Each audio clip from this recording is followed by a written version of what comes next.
Assalamualaikum warahmatullahi wabarakatuh. Bismillahirrahmanirrahim. Alhamdulillahi rabbil alamin. Wassalatu wassalamu ala asyrafil anbiya wa mursalin sayyidina wa maulana Muhammadin wa ala alihi wa ashabi ajmain, amma ba'd. Yang saya hormati kepada Kepala Sekolah SDN Rayung 4, kepada Bapak Dr. Andes Haryono. Yang saya hormati Bapak Kepala Sekolah dari SDN Sidoarjo 1. Yang saya hormati dan saya banggakan Bapak Ibu dari SDN Rayung 4, Bapak Ibu dari SDN Rayung 2, Bapak Ibu dari SDN Sidoarjo 1, Bapak Ibu dari Jatisari 3, dan juga ibu-ibu dari TK dan PAUD yang berbahagia. Pertama, marilah kita panjatkan rasa syukur kehadiran Allah Subhanahu wa Ta'ala. Kita masih diberikan kesehatan, waktu yang luang, sehingga pada pagi hari ini bisa menyelenggarakan kegiatan aksi nyata budaya positif CGP Angkatan 5 Kecamatan Senori. Yang kedua, salawat serta salam mari kita haturkan kepada junjungan kita Baginda Rasulullah Muhammad Sallallahu Alaihi Wasallam. Semoga telah kita mendapat syafaatnya. Amin ya robbal alamin. Bapak Ibu hadirin yang saya hormati, untuk membuka acara pada pagi hari ini, marilah kita membaca bersama basmalah. Bismillahirrahmanirrahim. Bapak Ibu hadirin yang saya hormati, acara berikutnya adalah pembukaan yang akan disampaikan oleh Bapak Kepala Sekolah SDN Rayung 4. Kepada beliau Bapak Dr. Andes Haryono, kami silakan. Assalamualaikum warahmatullahi wabarakatuh.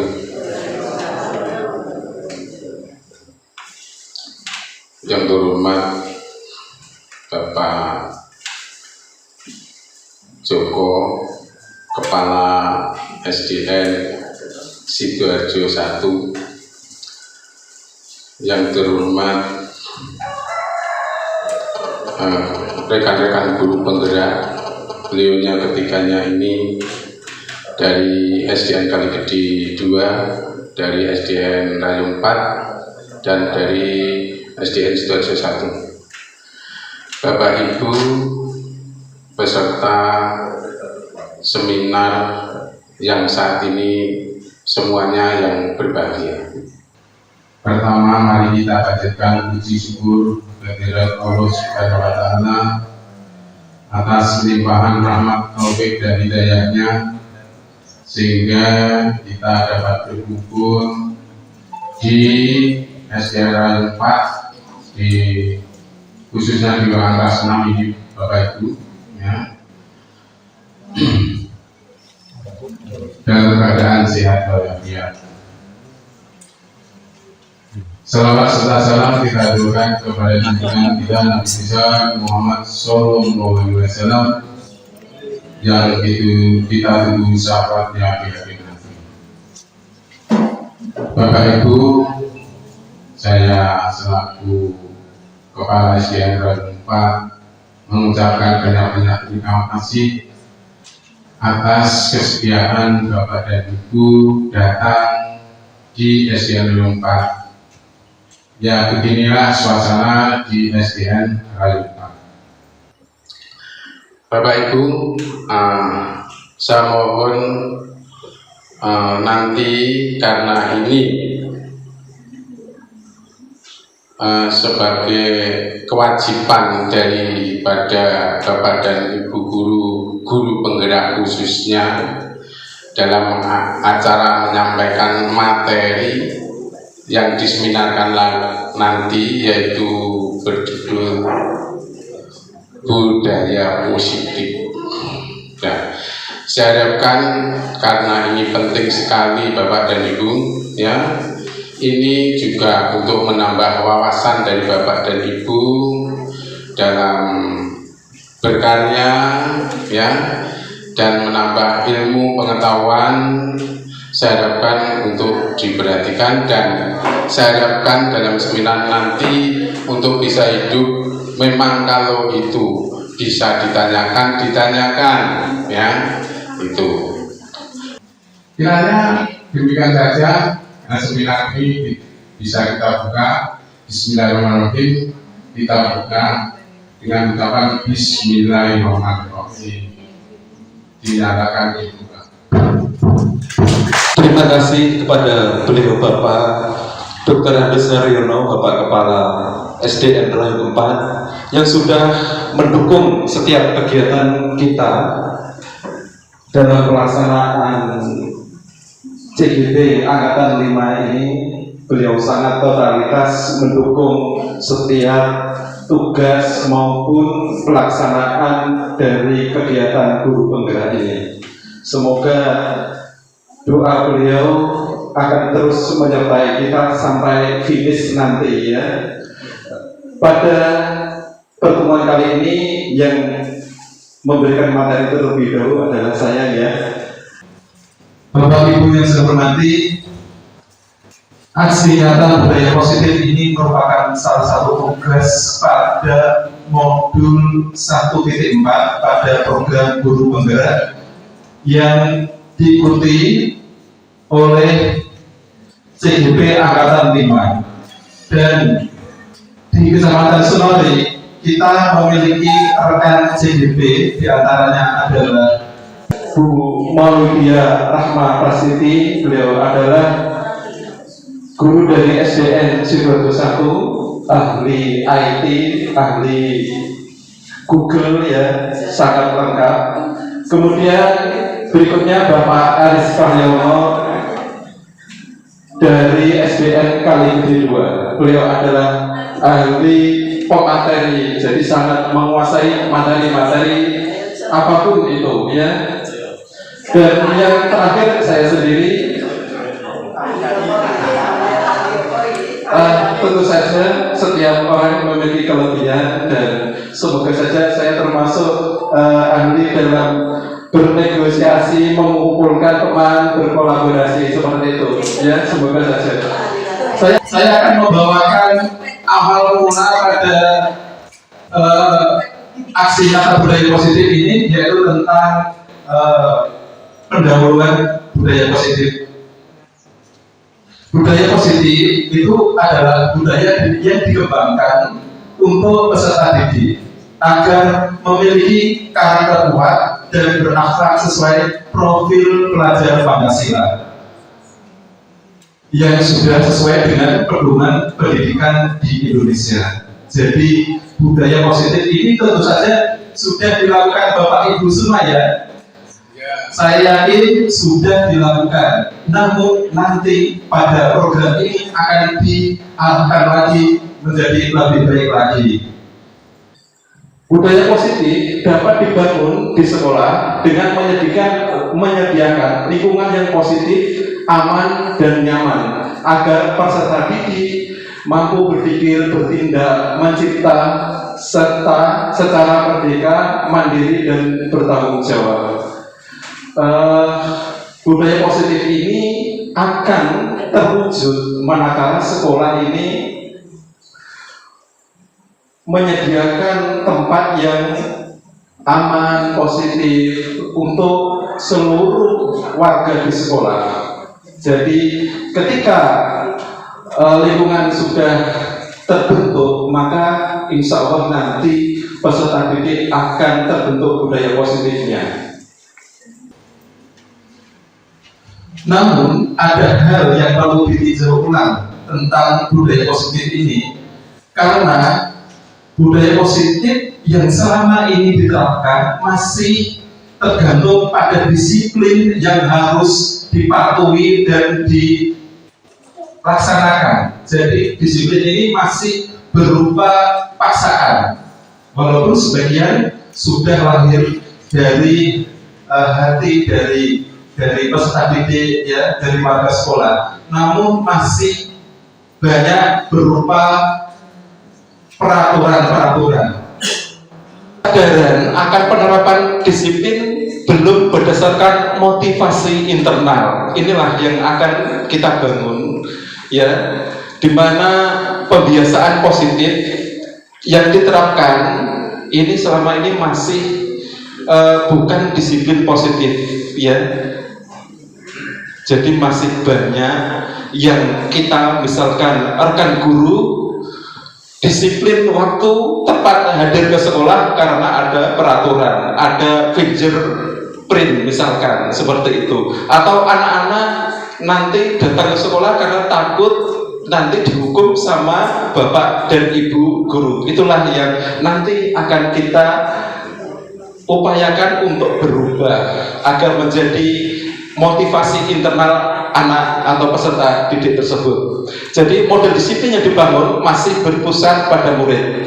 Oleh karena itu nanti dimunculkan posisi kontrol guru. Apakah posisi kontrol guru itu nanti kita kupas berikutnya. Ini peran dan tugas kita, ya, bapak dan ibu guru ke depan. Di antaranya bagaimana peran kita sebagai pendidik menumbuhkan disiplin pada diri siswa. Terus bagaimana budaya positif ini dapat berkembang dan menjadi kebiasaan karakter seluruh warga sekolah. Berikutnya, bagaimana pendidik menumbuhkan budaya positif dalam mewujudkan karakter profil pelajar Pancasila, dan bagaimana menerapkan disiplin restitusi di posisi monitor dan manajer. Ini tugas-tugas kita, Bapak Ibu guru. Kenapa harus bagaimana? Ya, karena itu harus lahir dari motivasi internal Bapak Ibu untuk bisa mengemban tugas-tugas ini di sekolah. Jadi inilah yang akan Bapak Ibu hadirkan pada kelas dan juga warga di seluruh sekolah. Jadi sudahkah di kelas Bapak Ibu mencerminkan ini? Nah, itu yang akan kita raba-raba sendiri, ya. Kita raba-raba sendiri apakah sudah apa belum ya saya menghadirkan ini seperti itu. Lanjut, perubahan paradigma. Bagaimana seseorang bisa merubah dari paradigma stimulus respon menjadi pendekatan teori kontrol? Bapak Ibu, penjelasan ini maksudnya stimulus respon itu adalah contohnya peraturan, ya. Peraturan contohnya seperti ini. Kamu harus memakai sepatu hitam saat upacara. Ini kan semacam itu, ya. Memberikan peraturan, ya, atau menegaskan siswa seperti itu. Kamu harus memakai dasi saat upacara. Itu adalah semacam arahan, ya, perintah. Tetapi nanti Bapak Ibu harus mengubah itu, bagaimana menghadirkan anak tadi untuk biasa sendiri, ya. Artinya hadir sendiri. Oh ya, ini hari Senin saatnya upacara, saya berarti harus memakai sepatu hitam, berdasi, ya, atribut lengkap seperti itu. Jadi tidak diarahkan oleh Bapak Ibu. Contohnya lagi kalau di TK, ya, kamu kok mencoret-coret di kelas, itu tidak boleh, ya, itu pelanggaran. Bagaimana nanti kita mengubah cara seperti itu, diubah agar dia bisa memotivasinya dia. Oh, saya tidak boleh menggambar ini. Ini nanti pakarnya akan diulas sama Bu Diah sama Pak Aris, ya, bagaimana caranya menumbuhkan itu, ya. Nah, ini menurut Stephen R. Covey menyatakan bahwa bila kita ingin membuat kemajuan perlahan, sedikit-sedikit ubahlah sikap atau perilaku Anda. Namun bila kita ingin memperbaiki cara-cara utama kita, maka kita perlu mengubah kerangka acuan kita. Ubahlah bagaimana Anda melihat dunia, bagaimana Anda berpikir tentang manusia. Ubahlah paradigma Anda. skema pemahaman dan penjelasan aspek-aspek tertentu tentang realitas. Bapak Ibu, tentu saja perubahan itu tidak serta-merta terjadi ya. Setelah materi ini saya terapkan terus waktunya langsung tidak bisa. Jadi perlu pembiasaan keseharian. Dan itu kuncinya tentu saja ada pada Bapak dan Ibu dulu. Jadi sebelum membudayakan di kelas, utamanya Bapak dan Ibu guru juga harus tampil budaya positif, ya, berpakaian rapi, terus datang tepat waktu, tidak terlambat. Jadi budaya-budaya itu nanti akan ditiru oleh anak-anak kita, akan lahir juga menebar ya, kebaikan untuk kebersamaan. Dan tentunya tentang budaya positif ini tidak hanya kita kepada siswa, tetapi kepada seluruh warga sekolah, bahkan masyarakat pun ya. Jadi mulai sekarang kita waktunya untuk berbudaya positif. Nah, ini Bapak Ibu, stimulus respon itu seperti ini. Realitas kebutuhan kita sama, padahal teori kontrolnya kita kan beda-beda, ya kan? Bapak Ibu, beda-beda. Anak-anak jelas memiliki keberagaman di kelas. Tidak bisa dipaksakan anak-anak untuk harus sesuai dengan perasaan atau perkataan Bapak Ibu. Belum tentu mereka sama ya.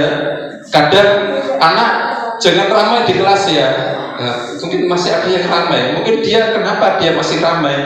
Dia itu mungkin memiliki keinginan tertentu yang kita kadang tidak belum atau mengakomodasinya ya. Semua orang melihat hal sama, padahal teori kontrolnya sesuatu itu berbeda. Saya dengan Pak Aris jelas berbeda. Saya dengan Pak Ari mungkin ada yang sama, tapi berbeda juga. Jadi tidak sama. Kita mencoba mengubah orang agar berpandangan sama dengan kita, padahal pandangan orang lain belum tentu sama. Perilaku buruk dilihat sebagai suatu kesalahan.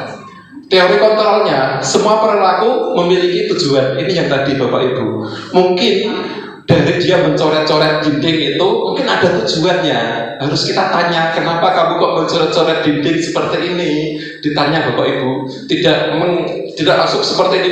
Jangan mencoret-coret di dinding, nanti saya hukum kamu. Bukan seperti itu, tapi ditanya dulu, kenapa kamu kok coret-coret dinding gitu. Jadi seperti itu. Apakah nanti setelah ditanya Bapak Ibu akan memahami hal itu. Orang lain bisa mengontrol saya, hanya Anda yang bisa mengontrol diri Anda sendiri. Ini kemerdekaan Bapak Ibu ya. Setiap orang memiliki kodrat alam dan kodrat zaman tersendiri. Jadi setiap peserta didik memiliki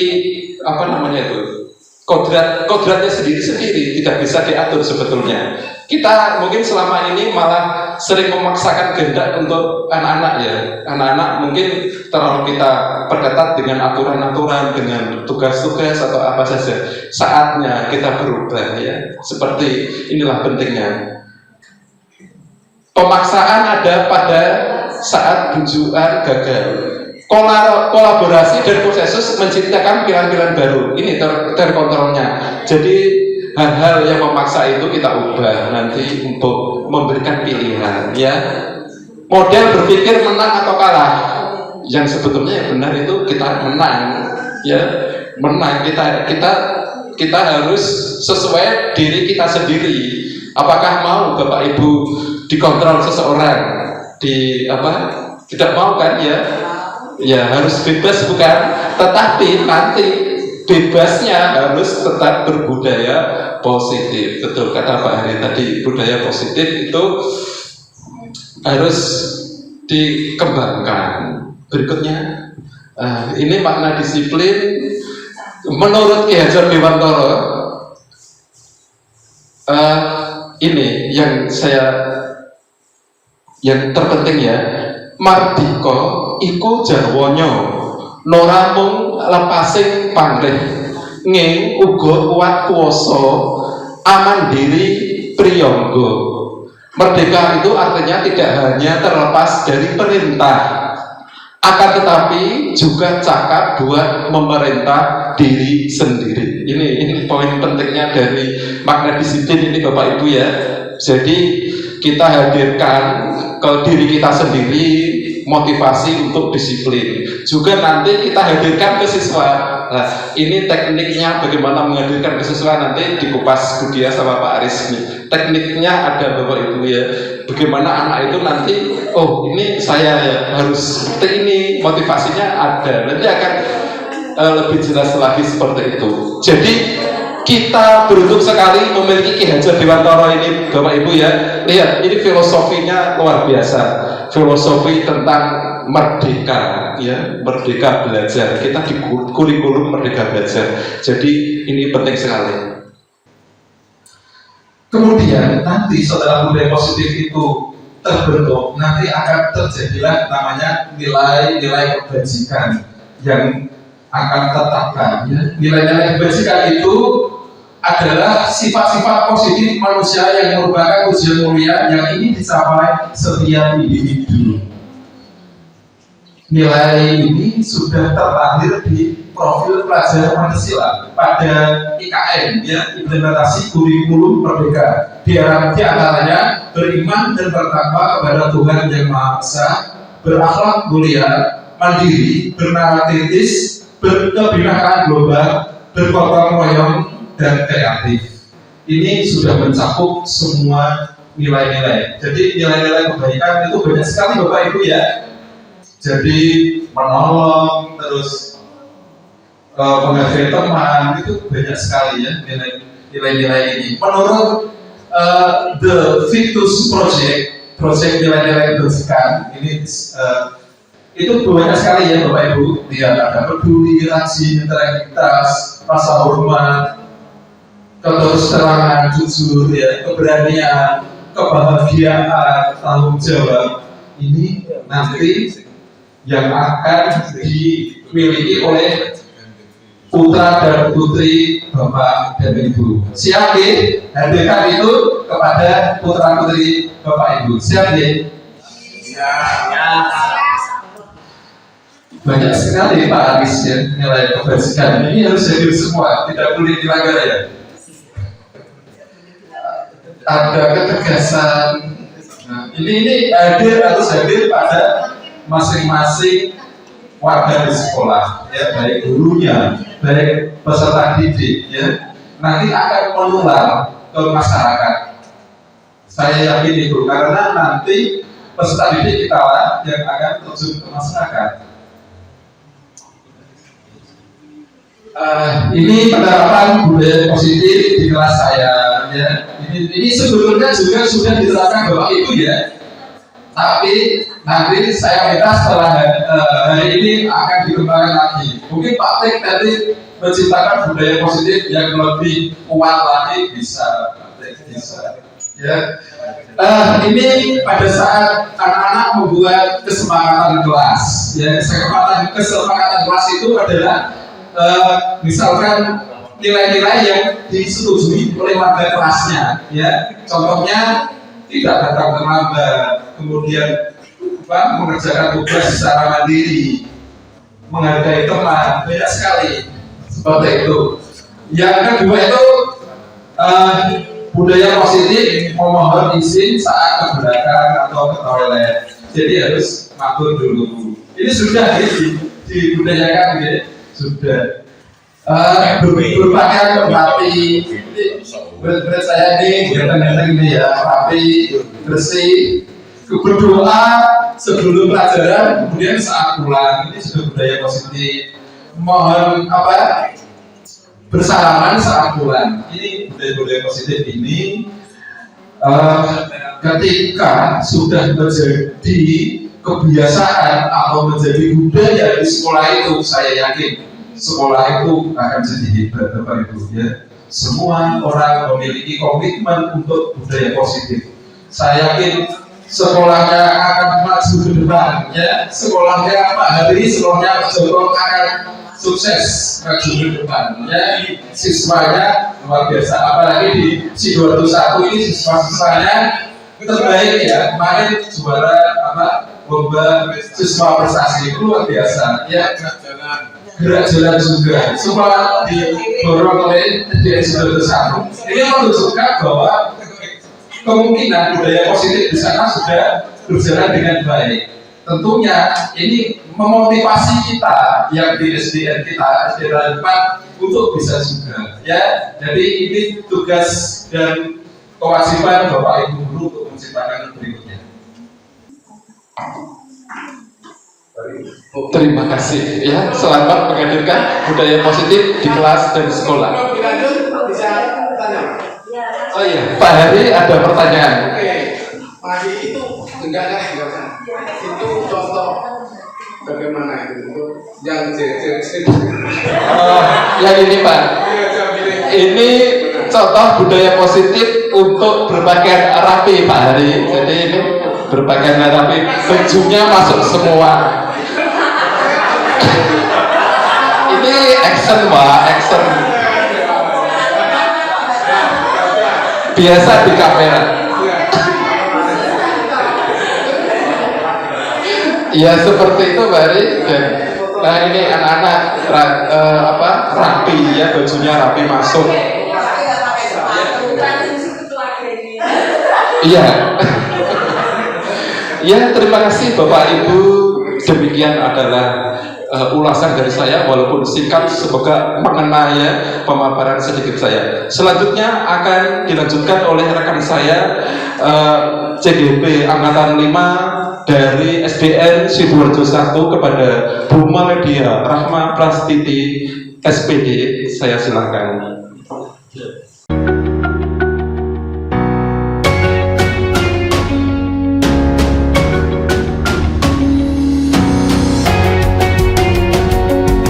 Assalamualaikum warahmatullahi wabarakatuh.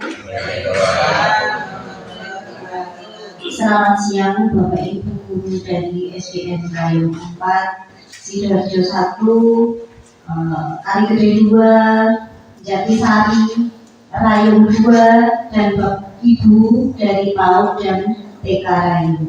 Terima kasih atas kehadirannya karena telah memenuhi undangan kami untuk diseminasi budaya positif. Ini adalah salah satu dari tugas kami calon guru penggerak Kabupaten Tuban di modul 1.4. Ya, ini kami melaksanakan diseminasi di SDN Rayong 4. Terima kasih sekali lagi kepada Pak Hari dan Pak Joko karena telah mendukung penuh kegiatan-kegiatan yang kita lakukan. Ya. Terutama atas kesediaannya untuk direpoti tempat seperti ini. Lanjut Pak Mul, menyambung dari materi Pak Mul tadi sudah Pak Mul memaparkan materi tentang budaya positif, bagaimana kita membangun budaya positif di sekolah masing-masing, terutama di kelas kita. Ya.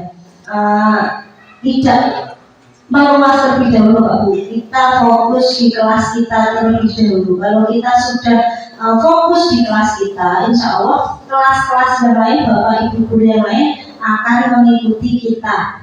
Budaya-budaya positif apa yang telah kita lakukan akan diikuti dan akan membudaya di sekolah kita. Nah, materi yang akan saya sampaikan tentang motivasi perilaku manusia. Seorang psikiater Dan Bosen dalam bukunya Distraction School Discipline ini menyatakan ada 3 motivasi perilaku manusia. Di sini kita lebih sempit lagi anak-anak kita, murid-murid kita di kelas di sekolah. Mereka melaksanakan segala sesuatu, tentunya memiliki sebuah motivasi. Motivasi ini dibedakan menjadi 3 seperti yang dicontohkan Pak Mul. Oh, ada anak PAUD atau anak TK yang mencoret-coret dinding kelas, atau ada anak yang kurang tertib dalam berpakaian. Ini mereka memiliki motivasi. Motivasinya apa? Mereka berperilaku. Yang pertama, yaitu untuk menghindari ketidaknyamanan atau hukuman. Yang kedua, untuk mendapatkan imbalan penghargaan dari orang lain. Motivasi yang ketiga yaitu untuk menjadi orang yang mereka inginkan dan menghargai diri. sendiri dengan nilai-nilai kebajikan yang mereka percaya. Nah, ini yang paling bagus adalah motivasi yang ketiga. Setelah ini saya akan memaparkan makmul lanjut. Nah, yang pertama, untuk menghindari ketidaknyamanan atau hukuman. Nah, contohnya seorang anak atau kita sendiri sebagai seorang guru datang ke sekolah tepat waktu. Ini motivasi kita apa? Nah, ini kan kita tentunya memiliki motivasi. Yang pertama, untuk menghindari hukuman. Nah, seorang anak datang ke sekolah sebelum bel. Wah, saya kalau masuk terlambat saya nanti akan dihukum Pak Guru. Nah, ini termasuk motivasi yang pertama. Dia melakukan segala sesuatu karena takut dihukum. Nah, takut dihukum gurunya. Ini motivasinya eksternal. Jadi dia melakukan suatu nilai-nilai kebajikan karena adanya dari luar. Ya, adanya sanksi atau hukuman yang akan diberikan kepada orang lain. Nah, ini merupakan motivasi yang terendah dari perilaku manusia. Nah, anak-anak yang memiliki motivasi ini atau orang dewasa yang memiliki motivasi ini akan bertanya, apa yang akan terjadi jika saya tidak melaksanakan hal ini?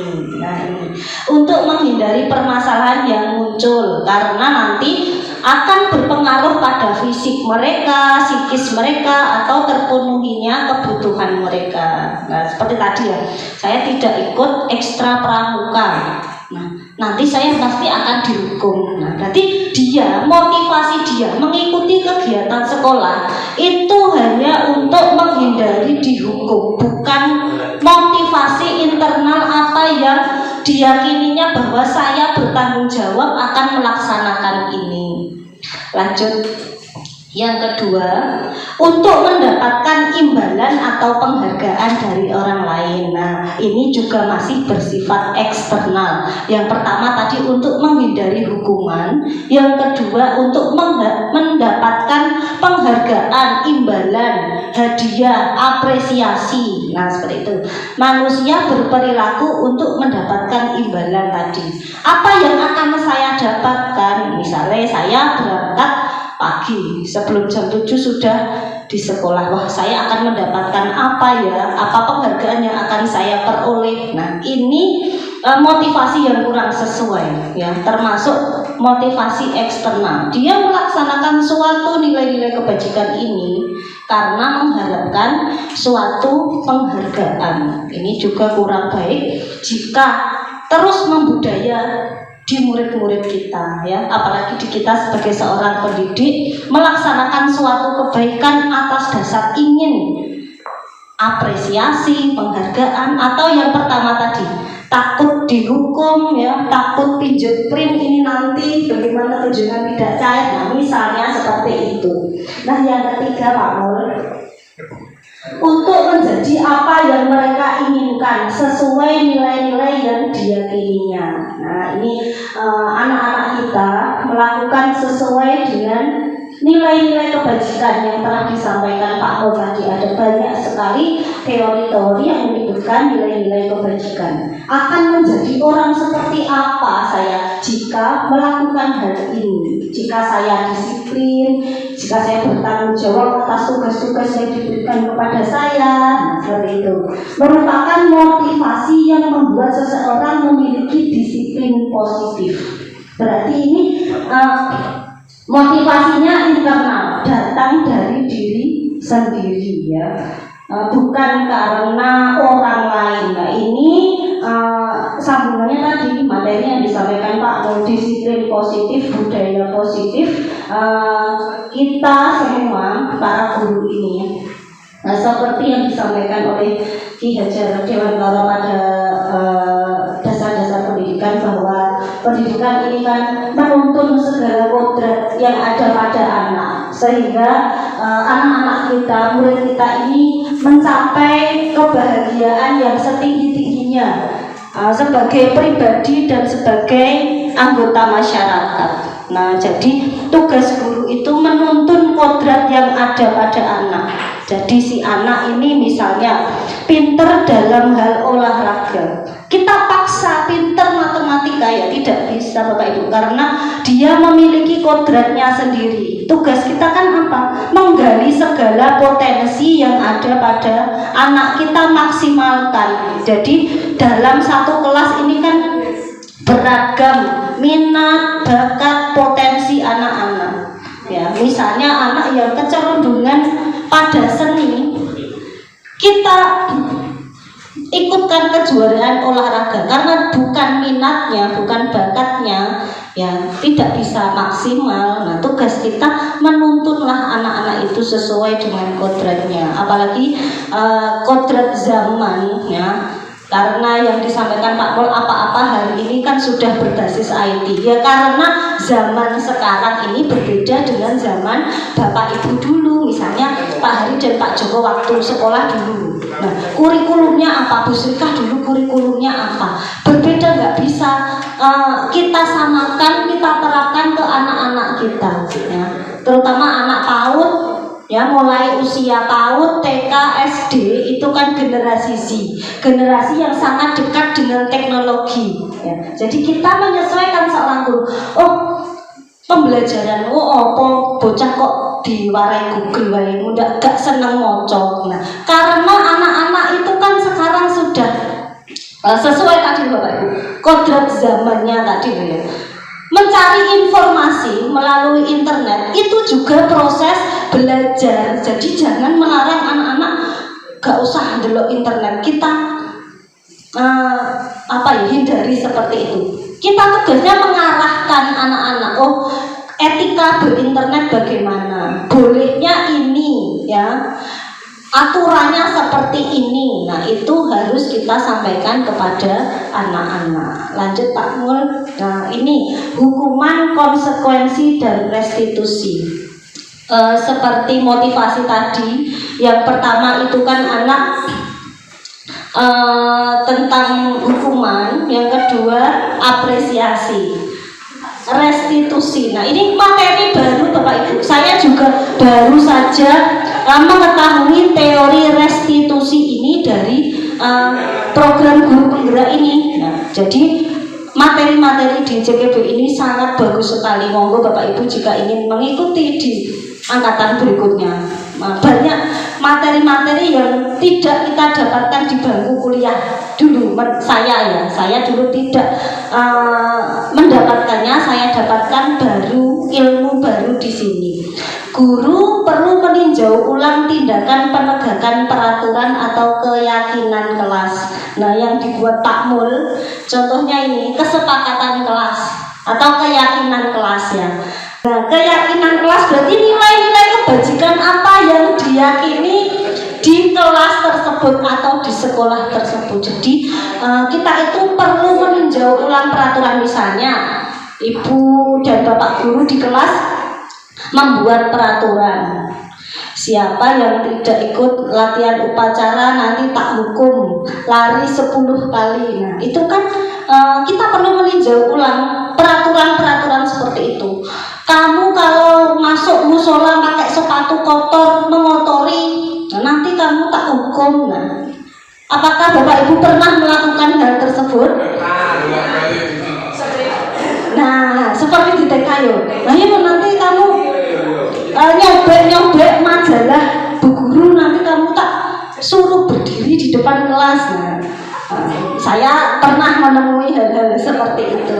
Selama ini tindakan terhadap suatu pelanggaran berbentuk hukuman itu belum berupa disiplin positif Bapak Ibu, belum merupakan budaya positif yang akan kita terapkan di sekolah kita. Karena dasar dari kurikulum merdeka, ruhnya, jiwanya kurikulum merdeka ini adalah merdeka belajar, memerdekakan anak. Bagaimana kita menghamba pada anak, memerdekakan anak ya, bukan berarti merdeka itu melakukan segala sesuatu semaunya, tetapi merdeka itu mereka melaksanakan hal-hal positif, nilai-nilai kebajikan sesuai dengan apa yang diyakininya. Nah, ini disiplin merupakan identitas sukses.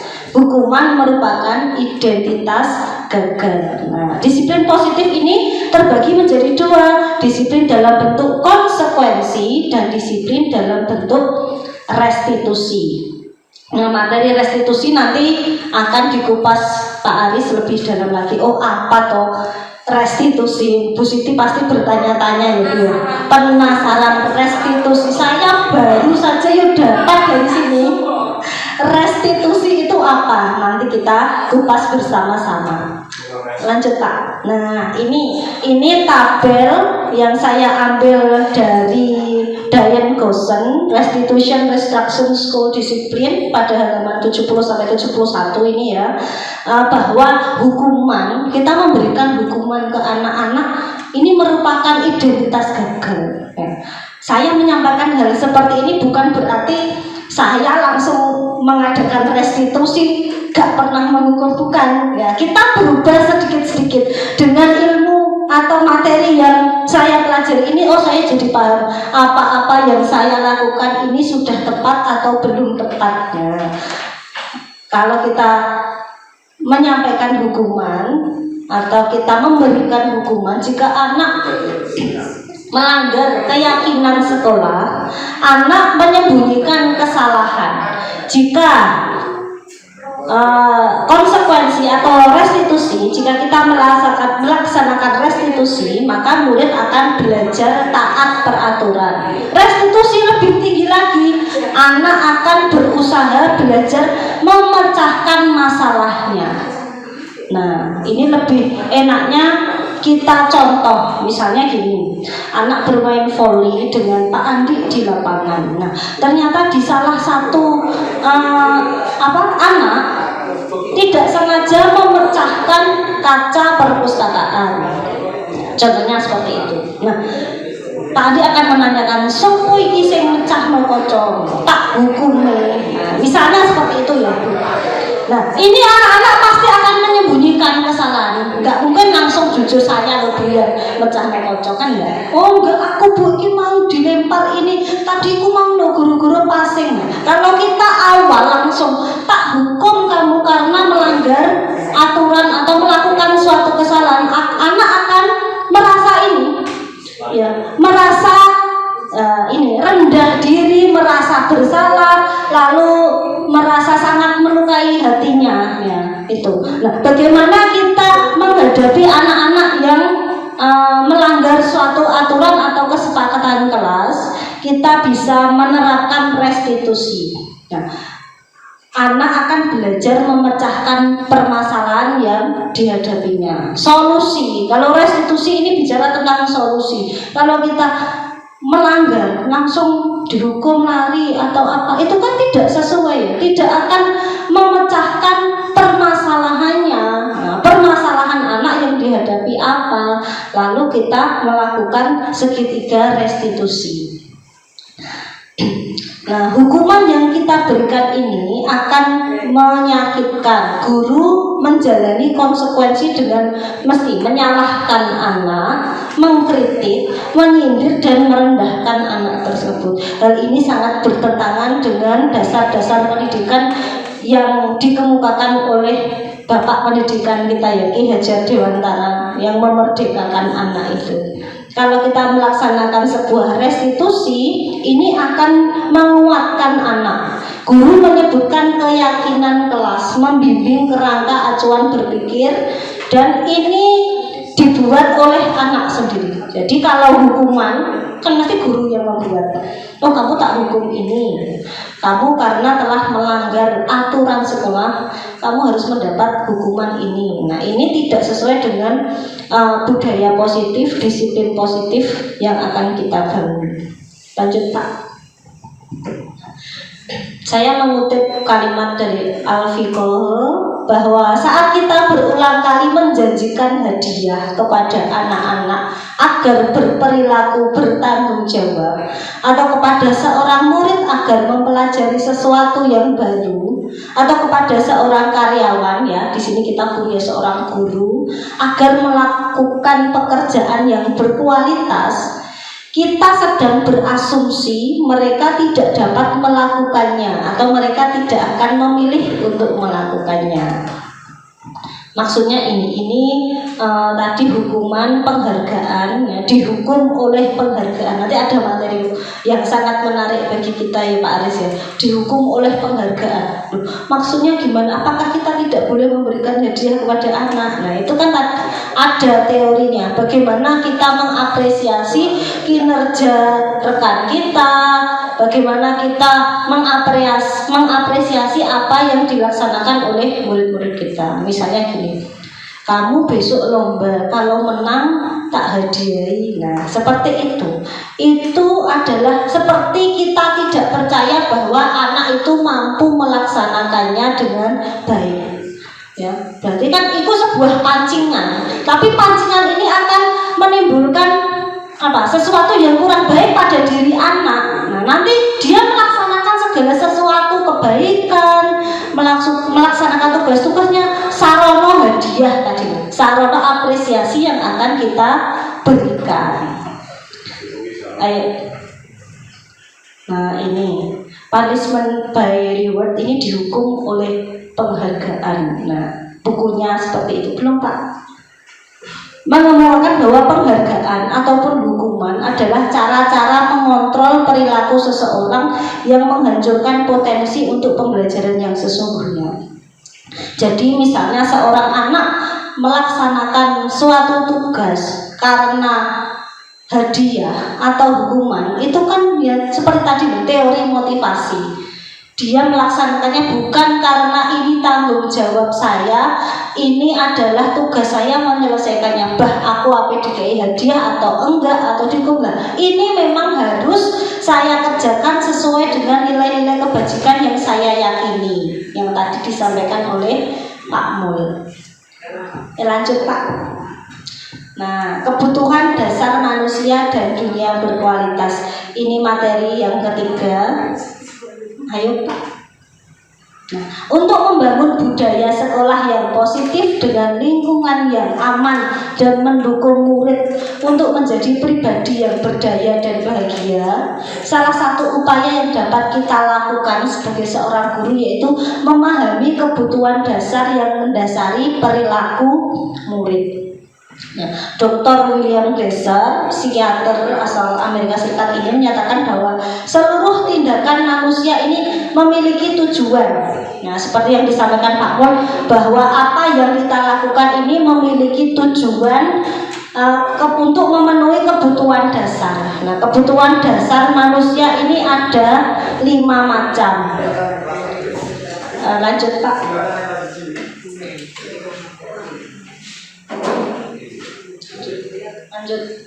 Nah, 5 kebutuhan dasar manusia.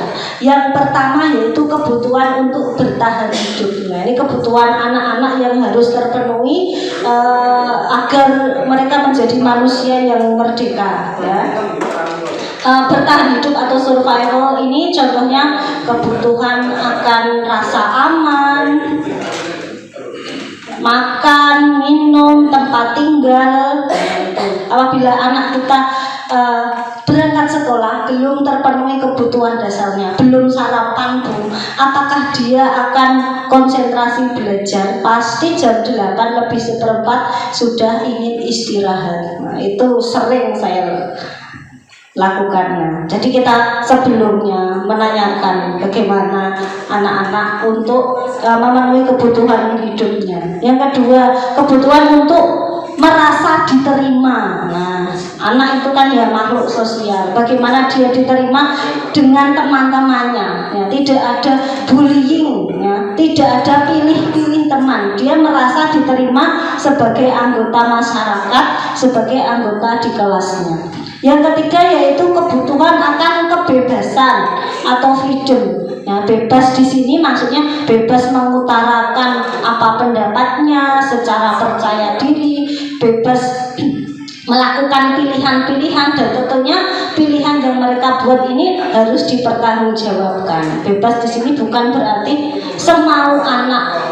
Ya, anak pengen apa saja terus dituruti, tidak seperti itu. Yang keempat, kebutuhan akan kesenangan. Nah, Nah, di sini menciptakan bagaimana Bapak Ibu guru menciptakan kesenangan di kelasnya. Ini jagone Bapak Ibu guru di TKN, Pak. Nah, setiap hari nyanyi-nyanyi gitu ya. Jadi anaknya bahagia. Saya itu sering belajar dengan ibunya juga bahagia dia.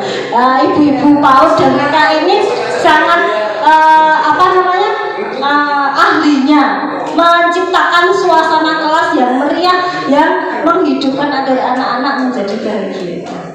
Yang kelima yaitu kebutuhan akan penguasaan atau power. Nah, ini kekuatan anak-anak sesuai dengan apa yang dilakukannya, ya, bukan atas dasar intimidasi dari orang lain. Ayo, posisi kontrol.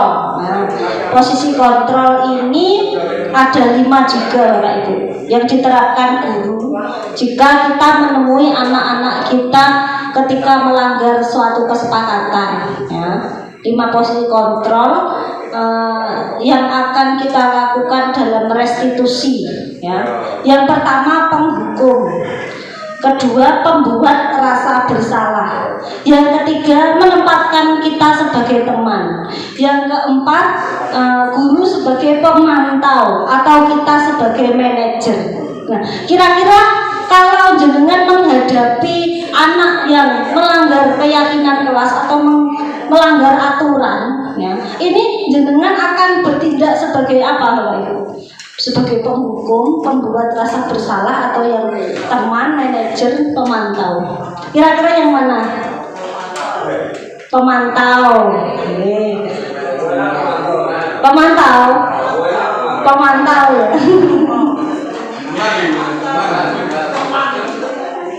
Pemantau atau manajer, atau kita memposisikan diri sebagai teman?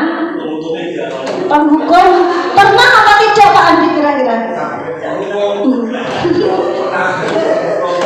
Saya juga mengaku ya pernah dulunya melakukan ini, dihukum. Nah, membuat rasa bersalah, mojok no bocah, bukan mojok, memojokkan. Nah, itu kan membuat anak merasa lebih takut pada kita. Benar, anak akan nurut kepada kita, tapi nurutnya karena takut dihukum, bukan karena kesadaran ingin baik. Ayo Pak Mun, nah ini penjelasannya. Kalau melakukan guru sebagai penghukum, pasti kalimatnya seperti ini: kamu salah, patuhi aturan saya. Selalu kamu akan seperti ini. Nah, ini kalau penghukum ini menghasilkan murid akan dendam dengan kita, ya, melakukan hal yang kurang baik. Guru kita ini menghukumku, ya. Pasti akan ada image tersebut kepada kita. Nah, ini penghukum. Kalau pembuat rasa bersalah, lanjut Pak. Pembuat rasa bersalah. Nah, ini anak melaksanakan, pernah ya?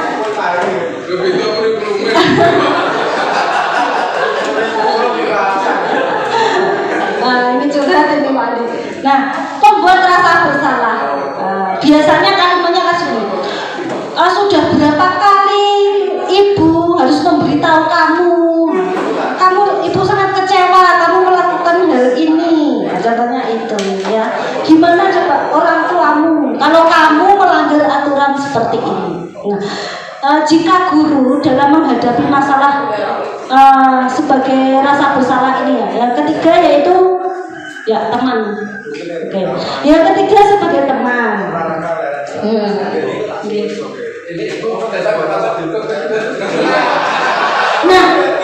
Nah, misalnya ada murid baru datang, kita akan melakukan hukuman. Nah, nanti perlu direstitusi Pak Aris ini. Praktek nanti Pak Aris akan cara menghadapi anak. Ini kan salah satu melanggar keyakinan kelas bahwa udah balik jam 10:30. Nah, berarti kan beliau ini melanggar keyakinan keseluruhan kelas. Contohnya ini ya Buning ya, mohon maaf ini contoh. Sesuai pas materi nanti dibuat praktek restitusi ya, karena Bu Siti sudah penasaran apa tuh restitusi itu. Nah, kalau pemantau tadi yang dipilih Bapak Ibu, kalau kita seringnya memantau ini berdasarkan aturan-aturan yang sudah kita lakukan di kelas. Misalnya pemantau itu seperti ini. Kamu kok pakai sepatu putih waktu upacara? Aturannya apa? Kita sering menanyakan seperti itu. Aturan dari Senin apa? Harus pakai topi kan? Nah, itu kita memposisikan diri kita sebagai seorang pemantau. Kita mantau, oh iki sing melanggar, iki sing tertib. Nah, itu kita memposisikan diri kita sebagai pemantau. Pemantau ini pedomannya adalah aturan-aturan yang dibuat. Aturanku ki wis iki. Kamu kalau melanggar, nah seperti itu. Kita memposisikan sebagai pemantau. Kalau manajer, penghukum berbeda lagi Pak. Kalau mantau kita kan mantau sih. Kalau manajer ini adalah posisi di mana guru berbuat sesuatu bersama dengan muridnya, mempersilahkan murid mempertanggungjawabkan perilakunya. Nah, berarti kita kan tidak hanya menyalahkan anak, tidak hanya menghukum, menunjukkan kamu salah ini, kamu salah itu, tetapi kita meminta anak-anak untuk bertanggung jawab terhadap apa yang dilakukannya. Nah, terima kasih loh, sudah diterima kasih, berarti saya nggak jadi berarti kan kode ini ya. Nah, demikian Bapak Ibu materi tentang teori kontrol, teori motivasi yang bisa saya sampaikan berdasarkan apa yang telah saya pahami dari modul-modul guru penggerak budaya positif ini. Terima kasih atas perhatiannya. Mungkin ada yang ingin ditanyakan. Terima kasih, aplaus untuk Bu Olivia Malakasiti yang sudah memberikan kita pencerahan tentang apa tadi, hukuman tentang apa? Motivasi ya, tentang teori motivasi. Bapak Ibu, berikutnya akan dihadirkan materi tentang keyakinan kelas oleh CGP kita, Bapak Aris Karyono, SPD SB dari SDR KBBD 2. Silakan.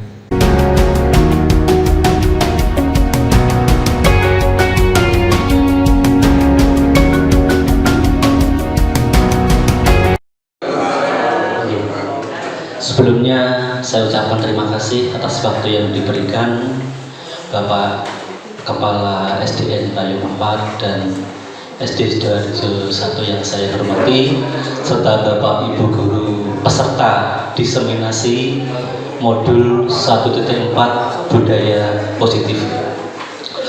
Bapak Ibu, sebelumnya saya ingin meminta izin untuk menyampaikan materi ini. Panjenengan semua yang di depan-depan nih rata-rata senior saya, ada Pak Hari, Pak Joko, Bu Siti, dan yang lain-lain. Bukan maksud saya menggurui Bapak Ibu guru, saya hanya mengajak panjenengan untuk berbagi informasi, berbagi pengetahuan. Mudah-mudahan apa yang saya sampaikan nanti bermanfaat dan bisa diterapkan di kelas kita masing-masing. Bapak Ibu, perkenalkan, mungkin orang Rayu 4 dan Sidoarjo itu belum tahu saya ini orang baru Bapak Ibu. Kalau ketemu dia sama Pak Polkan dia senior, saya ini baru jadi. Mohon izin ya. Oke, Bapak Ibu, saya menyampaikan dua materi pada kesempatan kali ini, yaitu materi keyakinan kelas dan segitiga restitusi. Nah, yang pertama saya akan menyampaikan materi tentang keyakinan kelas. Nanti sebelum saya sampaikan, saya harapkan panjenengan semua setelah pembelajaran pada hari ini, panjenengan dapat menganalisis pentingnya memiliki keyakinan sekolah atau kelas sebagai fondasi dan arah tujuan sebuah kelas Bapak Ibu yang menjadi landasan kita dalam memecahkan permasalahan yang terjadi di sebuah kelas. Yang kedua, nanti panjenengan semua diharapkan dapat berpikir kritis, kreatif, reflektif, terbuka dalam menggali nilai-nilai yang dituju pada peraturan yang ada di kelas atau di sekolah masing-masing. Dan yang ketiga, nanti panjenengan semua diharapkan dapat menjelaskan bagaimana proses pembentukan dari peraturan kelas yang sudah kita buat menjadi sebuah keyakinan kelas. Nah, Bapak Ibu, keyakinan kelas. Sebelumnya saya tidak pernah dengar istilah atau informasi apa itu keyakinan kelas dan segitiga restitusi. Selama ini yang ada di sekolah saya dan sekolah Bapak Ibu mungkin tata tertib Bapak Ibu, lebih ke itu. Dan saya yakin untuk di Senori keyakinan kelas juga merupakan suatu yang baru. Sepintas sama Bapak Ibu, tapi ada perbedaannya.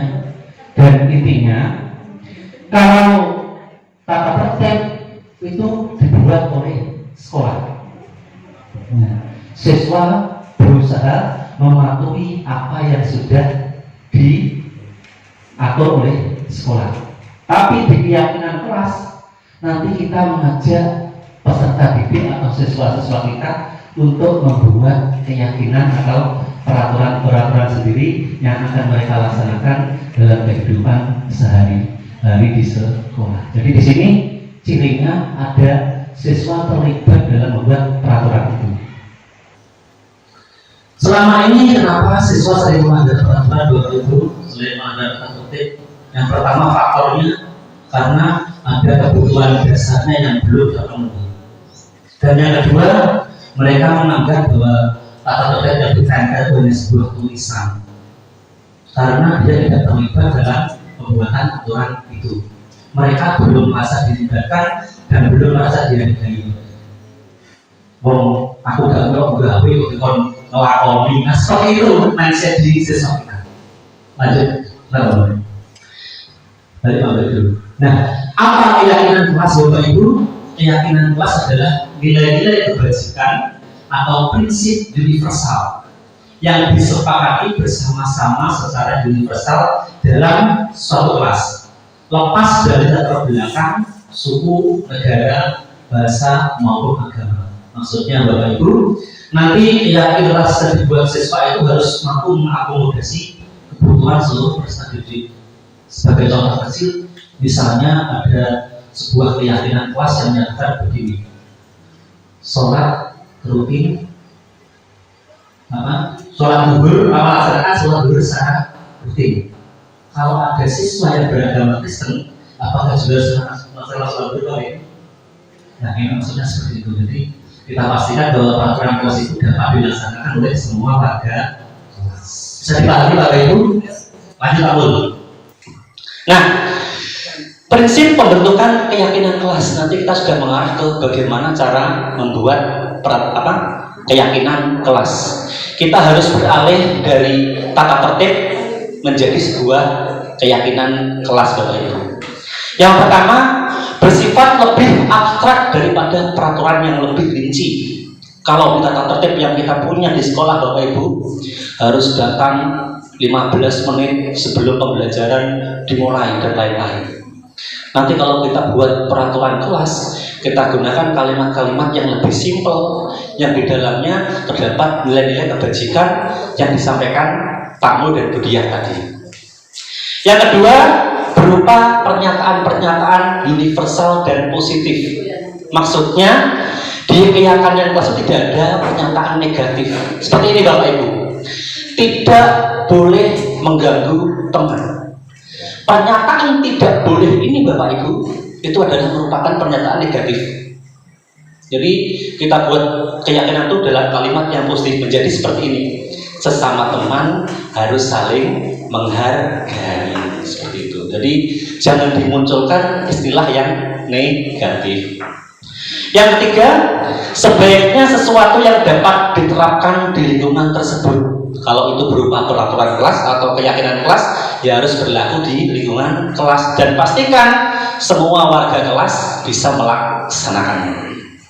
Yang keempat, tidak terlalu banyak sehingga mudah diingat dan dipahami. Semua pendapat dari siswa kita, kalau mereka mau terlibat dalam membuat peraturan kelas, saya yakin akan banyak kemauan mereka yang sama-sama, Bapak Ibu. Nah, kemauan yang sama nanti ini kita kumpulkan, kita kerucutkan menjadi sebuah nilai kebajikan yang tidak terlalu banyak sehingga mudah diingat. Misalnya, selalu bersikap positif. Itu simpel, Bapak Ibu. Tapi di dalamnya sudah mencakup semua aktivitas. Kalau di tata tertib kan rinci jelas ya. Harus datang berapa menit sekian, ini tidak boleh pulang sebelum. Bagi anak yang melanggar peraturan ini akan disanksi seperti ini, seperti itu, Bapak Ibu. Yang kelima, semua warga kelas hendaknya ikut berkontribusi dalam pembuatan. Nah, mereka semua kita libatkan dalam membuat keyakinan kelas. Yang terakhir, bersedia meninjau kembali keyakinan kelas dari waktu ke waktu. Maksudnya begini, Bapak Ibu, keyakinan kelas yang kita buat tidak terlalu banyak, Bapak Ibu. Misalnya dalam suatu periode 1 tahun pelajaran atau 1 semester, kita buat 4 saja keyakinan kelas. Kita evaluasi berseiring waktu. Nanti apabila pelaksanaan keyakinan kelas sudah maksimal, beberapa nilai itu sudah tercapai, kita bisa buat keyakinan kelas lagi, nilai-nilai yang baru yang belum bisa diwujudkan, seperti itu, Bapak Ibu. Lanjut, Bang Mul. Nah, ini prosedurnya. Bagaimana kalau Bapak Ibu guru ingin membuat keyakinan kelas? Caranya piye? Kalau biasanya tata tertib itu sekolah atau bangkong ditempel di kelas, itu beberapa tahun tidak akan ganti, dibiarkan saja. Nah, kalau keyakinan kelas, setiap kita mempunyai peserta didik baru, kita harus buat terus, karena setiap anak itu kemauannya berbeda-beda, Bapak Ibu. Anak itu unik dan tumbuh sesuai dengan kodratnya. Nah, yang pertama yang bisa panjenengan lakukan, mempersilahkan warga kelas bercurah pendapat. Nanti Bapak Ibu bisa buat sebuah kertas plano, kertas apa, manila besar tuh, Bapak Ibu. Nah, dengan tulis di situ, aku ingin. Nanti anak-anak biar menulis, dia ingin apa di kelas itu. Oh, ingin supaya tidak bertengkar lagi, ingin tidak saling membuli. Pasti anak akan menulis semua keinginannya, Bapak Ibu. Ya, ditulis semua keinginannya, apa yang dia mau terjadi di kelas itu, termasuk apa hal positif atau hal negatif yang mereka alami supaya tidak terjadi lagi di waktu-waktu berikutnya. Setelah anak bercurah pendapat, langkah keduanya mencatat semua masukan hasil curah pendapat tadi di kertas besar. Anak ditempel-tempelkan saja hasilnya tadi. Kalau saya membuat kemarin, anak saya beri kertas kotak kuning dan lain itu, Bapak Ibu, yang bisa ditempelkan. Nah, anak harus tempel saja di bawah. Semua menempel keinginannya. Di kelas itu mau seperti apa, seperti itu. Setelah itu dilakukan, yang ketiga, ganti kalimat-kalimat dalam bentuk negatif menjadi positif. Tadi anak-anak membuat tentu ada yang negatif, Bapak Ibu. Saya tidak mau ini, tidak mau ini. Rubahlah menjadi kalimat yang positif. Seharusnya, seyogyanya, selalu seperti itu. Yang keempat, ajak warga kelas untuk menemukan nilai kebajikan atau keyakinan yang dituju.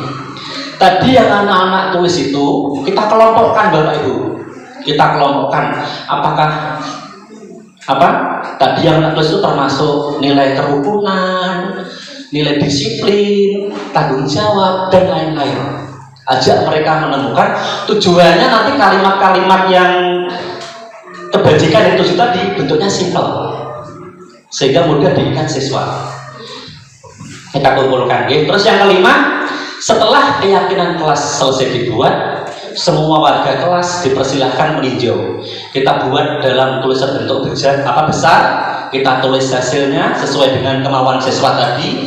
Anak kita suruh mengecek, Bapak Ibu, apakah ini benar keyakinan yang kamu sepakati. Kita suruh ngecek mereka. Jadi mereka nanti merasa dilibatkan Bapak Ibu.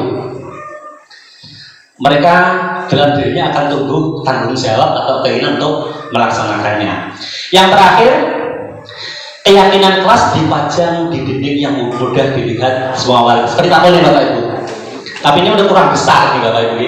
Besar dipajang dalam bentuk banner lebih mudah biar anak-anak setiap hari bisa melihatnya, bisa menjadi pengingat dia untuk selalu melakukan apa yang dia yakini tadi.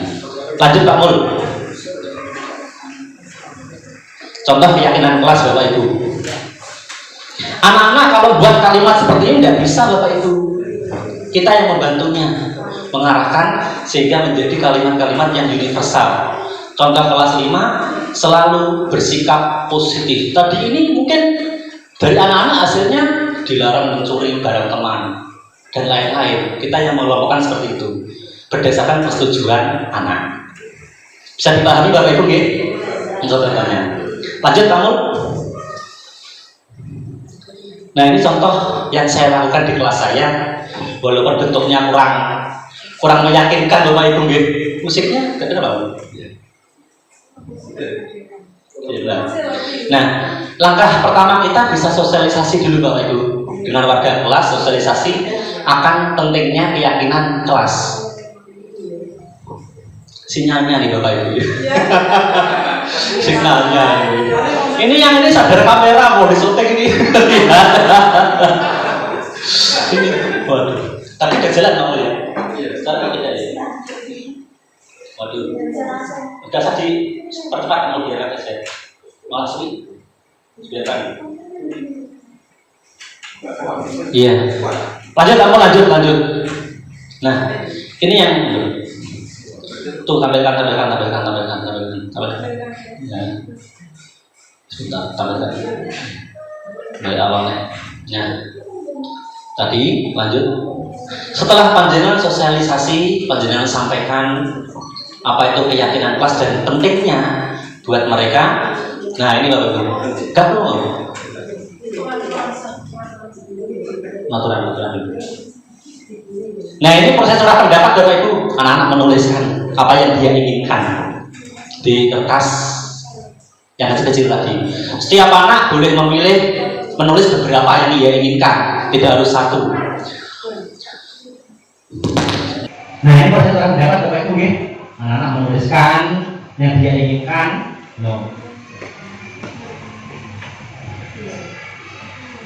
Anak-anak desa ya seperti ini Bapak Ibu. Mungkin anak-anak yang numpang lebih bagus lagi ya. Ini anak paling kecil ya. Lanjut. Nah ini setelah proses pendapat selesai, anak-anak diminta menempelkan tadi itu.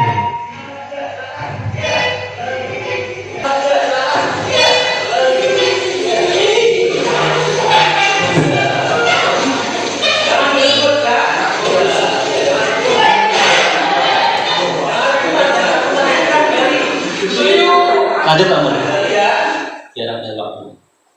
Nah ini proses kita mengajak siswa menemukan keyakinan, penilaian kebajikan tadi Bapak Bu. Kalimat-kalimatnya kita kelompok-kelompokkan menjadi suatu keyakinan. Kita ajak siswa kita. Ini saya kelompok-kelompokkan Bapak Ibu hasil tadi. Jadi 1, 2, 3, 4 poin kebajikan yang akan diyakini oleh siswa tersebut. Nah ini meninjau dan menyetujui hasil.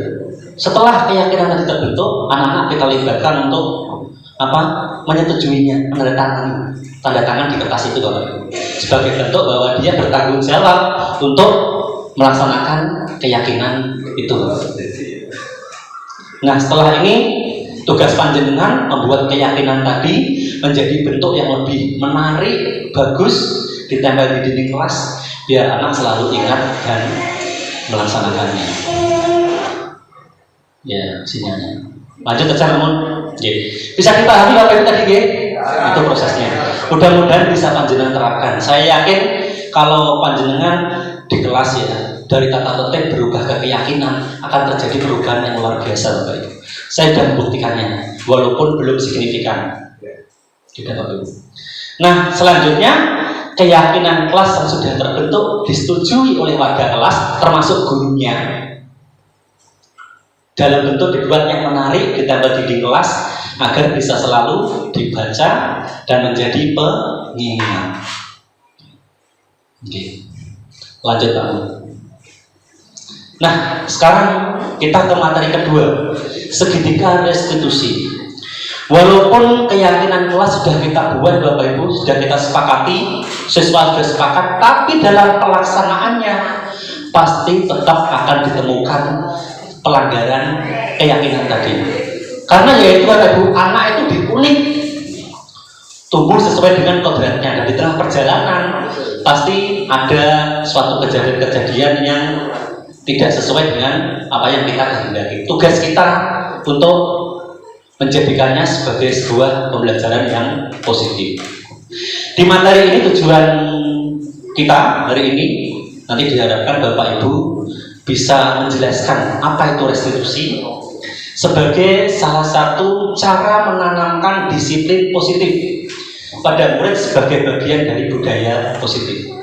Yang kedua, nanti diharapkan panjenengan setelah hari ini bisa menerapkan restitusi dalam membimbing murid berdisiplin agar menjadi murid yang merdeka. Bapak Ibu, sebelum saya mengenal modul ini Bapak Ibu, saya seperti Bapak Ibu, posisi kontrol saya di kelas itu sebagai penghukum yang banyak, sebagai teman dan membuat rasa bersalah. Terakhir pemantau itu jarang sekali, penghukum yang jelas. Tidak usah kita saya mengakui saya pribadi Bapak Ibu, penghukum dalam hal ini hukuman itu bisa fisik, bisa verbal Bapak Ibu. Kita berkata kasar kepada siswa itu sudah hukuman Bapak Ibu. Tidak harus fisik, jiwit dan lain-lain. Saya jiwit pun pernah Bapak Ibu. Nah, setelah saya belajar modul ini, baru saya sadar Bapak Ibu, oh ternyata apa yang saya lakukan selama ini itu salah besar Bapak Ibu. Sadar saya. Dan saya sudah mulai berubah Bapak Ibu, walaupun sedikit berusaha tidak untuk menghukum anak dalam bentuk apapun. Tapi kemarin tuh sempat begitu lagi Bu saya. Ya karena anak kan banyak ya. Sempat masih memberi hukuman secara verbal tidak sengaja Bapak Ibu. Akhirnya saya sadar lagi, oh saya salah tadi. Proses, tidak langsung kita bisa menjadi baik seperti yang kita inginkan, ada prosesnya Bapak Ibu. Nah, apa restitusi Bapak Ibu? Ini restitusi itu adalah pengganti hukuman dan lain-lain tadi Bapak Ibu. Ini adalah sebuah penelitian yang dilakukan oleh Jason Gosen, dan ini sudah terbukti ampuh dan benar dapat mengatasi segala permasalahan yang ditimbulkan oleh siswa tanpa hukuman dan penghargaan tadi. Namun pelaksanaannya Bapak Ibu jangan berharap langsung anak berubah total, tidak Bapak Ibu, sedikit. Apa restitusi Bapak Ibu? Proses kolaboratif yang mengajarkan murid. Maksudnya kolaboratif itu ada kerjasama, mulai dari kepala sekolah, guru, dan siswa itu sendiri, untuk mencari solusi masalah mereka. Membantu murid berpikir tentang orang seperti apa yang dia inginkan dan bagaimana mereka harus memperlakukan orang lain. Lanjut Pak Mul. Nah, restitusi ada 3 tahapan Bapak Ibu. Ada 3 tahapan. Yang pertama, yang paling bawah itu tahapan stabilkan identitas. Nanti akan saya jelaskan di slide berikutnya. Yang kedua ada tahapan yang namanya validasi tindakan yang salah. Dan terakhir ada tahapan namanya menanyakan keyakinan. Apa toh tahapan-tahapan itu dan bagaimana cara melaksanakannya? Kita lihat sama-sama Bapak Ibu. Menstabilkan identitas, bagian dasar dari segitiga yang bertujuan untuk mengubah identitas anak dari orang yang gagal karena melakukan kesalahan menjadi orang yang sukses. Bapak Ibu, anak-anak yang melanggar peraturan itu karena dia ada kebutuhan dasarnya yang tidak terpenuhi. Kita sebagai guru harus jeli, ya pasti itu. Entah itu kebutuhan akan kasih sayang, entah kebutuhan akan penguasaan, merasa diakui. Oh, aku pintar main bal-balan. Nah, seperti itu. Apakah kebutuhan akan kebutuhan bertahan hidup, makan, minum, uang saku belum tercukupi tadi, dan lain-lain Bapak Ibu. Nah, anak yang melanggar peraturan itu berarti dia identitasnya gagal Bapak Ibu. Nah, tugas kita sebagai guru, kita harus menumbuhkan motivasi anak agar dia menjadi orang yang positif. Jadi kita buat anak untuk menyadari bahwa dia mampu memperbaiki kesalahannya. Nah, lanjut Pak Bu. Ini yang bisa kita lakukan kepada anak yang melanggar peraturan tadi. Yang pertama kita lakukan, ajak siswa berdiskusi 4 mata Bapak Ibu dengan panjenengan, dengan nada yang selembut mungkin, dengan penuh kasih sayang. Kita tanyakan seperti ini, kita beri penguatan dia. Kalau dia berbuat salah, nah tidak apa-apa berbuat salah, Bapak juga pernah melakukan. Nah, kalau kita buat seperti itu, anak tidak merasa gagal dia pasti tunggu supaya saya dipahami. Bisa juga dengan tidak ada manusia yang sempurna, berbuat salah itu suatu proses anak. Iya. Yang ketiga, saya juga pernah melakukan seperti itu. Ya. Apakah di sini berbohong diperbolehkan Bapak Ibu? Kalau panjenengan tidak pernah melakukan itu, apakah panjenengan boleh mengatakan itu? Tidak apa-apa Bapak Ibu. Ya, tidak apa itu. Fokus ke tujuan panjenengan adalah merubah identitas gagal menjadi identitas sukses Bapak Ibu. Ini juga yang paling bagus ya. Kita bisa menyelesaikan ini dari masalah ini maksudnya. Terus ada lagi, Bapak tidak tertarik untuk mencari siapa yang salah, tapi Bapak ingin kita sama-sama mencari solusi untuk menyelesaikan masalah ini. Jadi anak tidak merasa terbebani dengan hukuman-hukuman tadi Bapak Ibu. Ada juga kamu berhak merasa begitu. Yang terakhir, apa kamu sedang menjadi teman baik buat dirimu sendiri? Tidak mungkin anak tidak berteman dengan orang lain Bapak Ibu. Nah ini, nanti ini bisa panjenengan kembangkan sendiri. Intinya pertanyaan yang panjenengan munculkan itu mengarah kepada membangun motivasi anak untuk menjadi dari yang tadi menjadi yang sukses Bapak Ibu. Lanjut Pak Mul. Langkah yang kedua, validasi tindakan yang salah. Maksudnya, nah ini Bapak Ibu, anak kalau berbuat salah, menyalahi peraturan, melanggar peraturan itu pasti karena kebutuhannya belum terpenuhi. Kebutuhan apa? Nah, di sini guru harus mampu memahami. Kita mencoba memahami apa toh maksudnya, apa yang menyebabkan dia bertindak seperti itu. Kita menganalisis, oh kebutuhan apa dia yang belum kita penuhi ini. Kalau misalnya kebutuhan itu kok tidak terjadi di sekolah, ya panjenengan berkomunikasi dengan wali murid untuk memenuhi kebutuhan tadi. Misalnya kebutuhan akan bertahan hidup Bapak Ibu, anak belum sarapan. Panjenengan tidak perlu menyediakan sarapan, tidak Bapak Ibu. Panjenengan tanya anak, kenapa kamu kok mengambil makanan temanmu nak? Oh, ternyata di rumah dia belum sarapan. Ini kalau guru tidak kenal restitusi Bu, kamu salah kok ambil makanan temanmu itu, melanggar peraturan ini. Seperti itu Bapak Ibu. Jadi kita pahami anak. Oh berarti faktor yang belum terpenuhi anak itu adalah apa? Kebutuhan untuk bertahan hidup. Nanti kita komunikasikan dengan orang tuanya bahwa setiap pagi sebelum berangkat sekolah anak harus sarapan dulu. Ini pertanyaan yang bisa diberikan Bapak Ibu. Contohnya, kamu pasti punya alasan mengapa melakukan itu. Ya kita gali apa alasan anak. Yang kedua, padahal kamu bisa melakukan yang lebih dari ini. Misalnya kemarin terjadi di sekolah saya Bapak Ibu, anak bermain bola. Jangan Bapak Ibu. Ini nyata terjadi Bapak Ibu. Ya, anak perempuan di pinggir lapangan dia teriak, oh Iqbal gak iso bal-balan, gak iso. Anaknya marah Bapak Ibu. Bocah itu pewalet atau mendam anaknya. Nah, ini saya dapat laporan dari guru olahraga. Akhirnya saya tidak lanjuti menggunakan restitusi tadi. Ya kita harus tahu alasan anak begitu itu apa. Iya. Ini kalau kita posisi sebagai penghukum, wah bahaya lah ini, bahaya dia ya. Iya. Nah ini juga bisa. Kamu boleh mempertahankan sikap itu. Kita tidak menyalahkan anak Bapak Ibu. Kita kaitkan dengan nilai-nilai positif yang bisa ia buat. Nah, kamu harus menambahkan sikap yang baru, yang lebih baik lagi sikapnya, itu maksudnya. Lanjut Pak Mul. Nah, 3. Ketika identitas sukses telah tercapai, langkah 1 tadi, dan langkah 2, tindakan yang salah divalidasi, anak akan siap untuk direstitusi Bapak Ibu.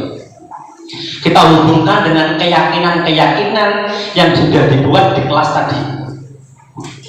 Oh. Lanjut Pak Mul. Ini pertanyaan yang bisa kita berikan Bapak Ibu. Apa nilai-nilai umum yang telah kita sepakati? Apa keyakinan kelas yang belum kamu laksanakan? Apa bayangan tentang kelas kita? Kamu ingin menjadi seperti apa? Nah, begitu Bapak Ibu. Lanjut. Setelah itu kita berikan dan 3 tahapan sudah kita laksanakan Bapak Ibu. Disinilah anak siap kita berikan restitusi dan menyelesaikan sendiri masalah yang ia timbulkan tadi tanpa menghukum mereka. Lanjut teman. Nah ini contoh saya melaksanakan restitusi. Pak Alis mendapat laporan dari Pak Eko Tugas bahwa tadi saat pembelajaran tugas terjadi masalah sama kamu. Jangan dilihat orangnya Bapak Ibu. Mungkin Pak bisa membantu. Ini Pak, ini anak yang nyaduk temannya tadi. Pertama saya restitusi tidak seperti ini Bapak Ibu, kalimatnya masih tidak terlalu bagus seperti ini kan saya konsep yang ini. Ini masalah katakan. Sebelumnya saya tidak seperti ini. Ya. Laporan dari Pak Eko Tugas bahwa tadi saat pembelajaran tugas terjadi masalah sama kamu. Mungkin Pak bisa membantu.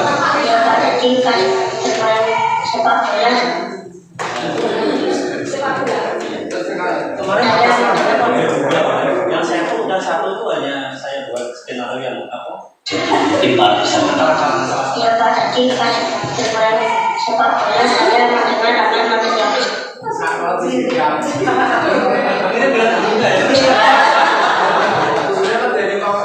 Ini siang-siang Bapak Ibu jam berapa? Jam 11 lebih. Gurunya sudah mulai kusut itu gurunya.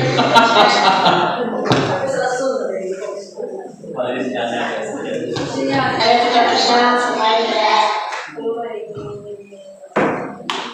harus saya memilih karena mereka punya Ya, nanti Pak saya perbaiki kalimatnya. Jadi Apa ada informasi lain yang bisa kamu tambahkan? saya menanam tapi kami tidak terlalu keras.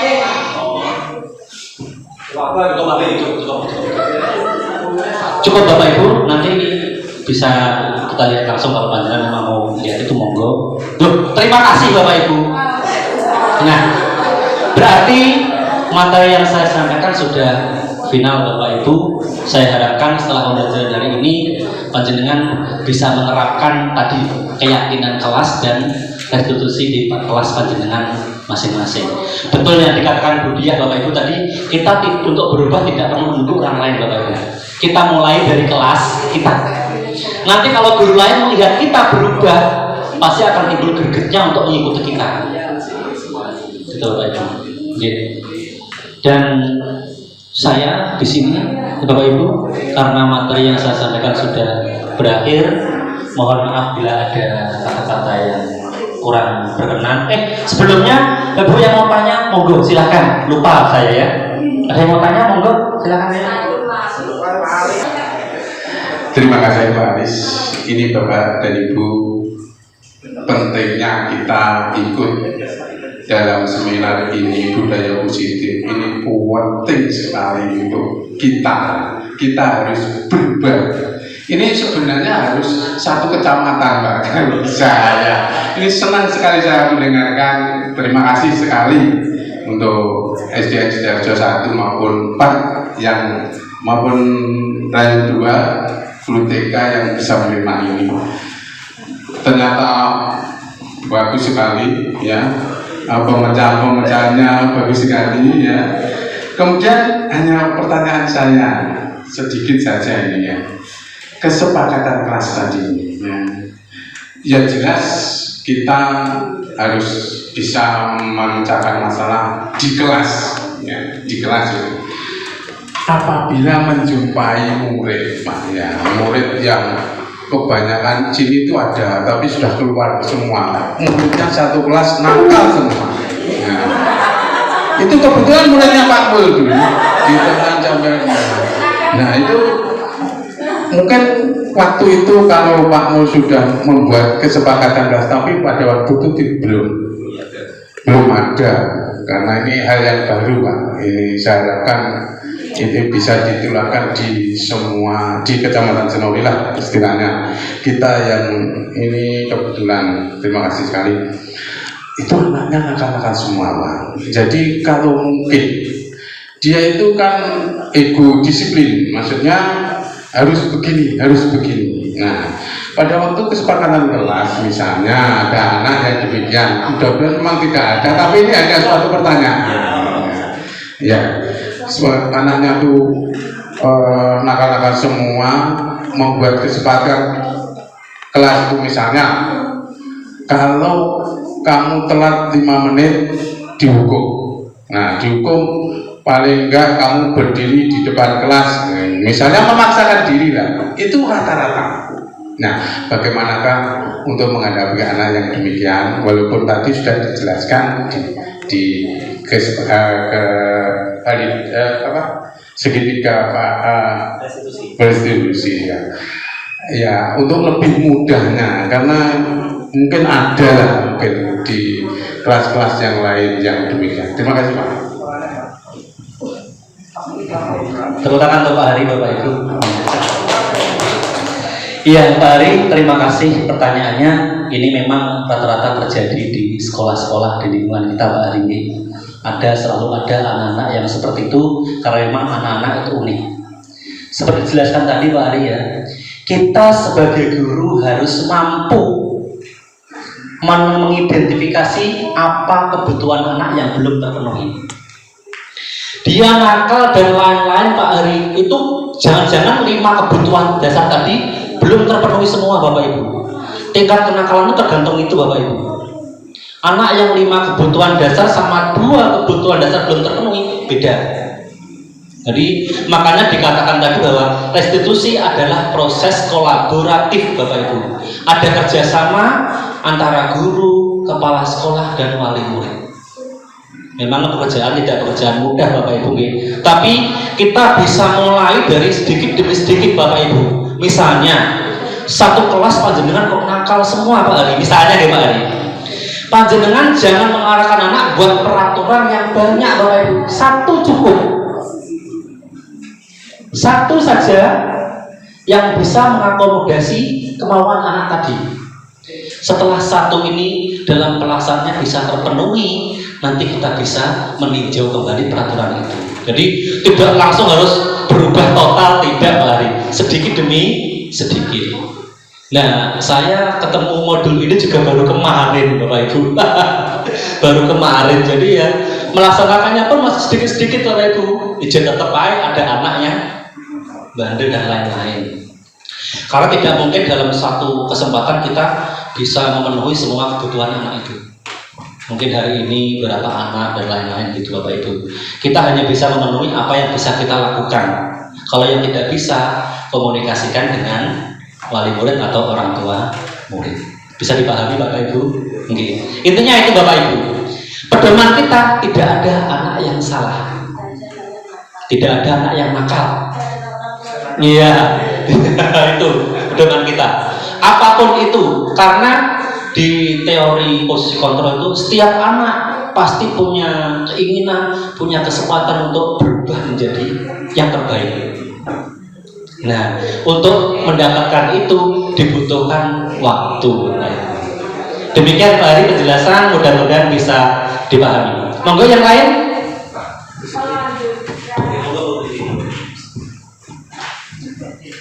Melanjutkan. Assalamualaikum warahmatullahi wabarakatuh. Terima kasih. Melanjutkan apa yang disampaikan Pak Hadi Nadine. Untuk kasus yang disampaikan tadi, kalau di SD Rayo 4 ini pernah punya anak dalam satu kelas itu mengalami kayak penyakit, pokoknya nakal label. Nah itu bukan karena ya mungkin ada kebutuhan yang tidak terpenuhi antara yang dirasakan anak-anak itu, tetapi kayaknya itu tuh kayak tuntutan. Jadi aku tidak nakal, gak melu bunyi, gak melu gini. Jadi kayak apa ya? Karena mayoritas. Jadi dalam satu kelas itu dengan jumlah 24 itu yang perempuan hanya 6 gitu. Nah, dari jumlah perbandingan yang tidak imbang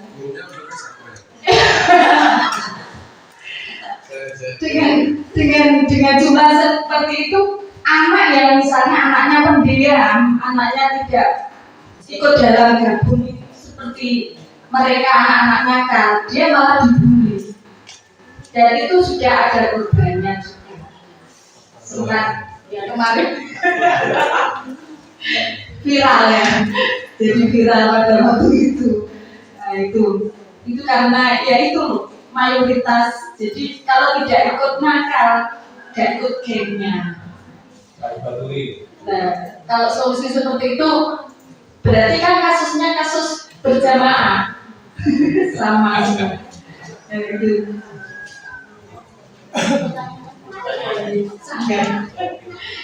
Saya kira cukup. Assalamualaikum warahmatullahi wabarakatuh. Terima kasih Bu Nadia. Ya, intinya kita sebagai guru jangan putus asa, jangan putus asa. Segitiga refleksi tadi sudah melalui penelitian yang cukup panjang dan melelahkan Bapak Ibu, dan diakui dunia cara itu cara yang efektif. Nah, itu mungkin terjadi karena masih kurangnya kolaborasi. Jadi kalau kita melaksanakan restitusi ingin berhasil secara maksimal, semua harus melaksanakan.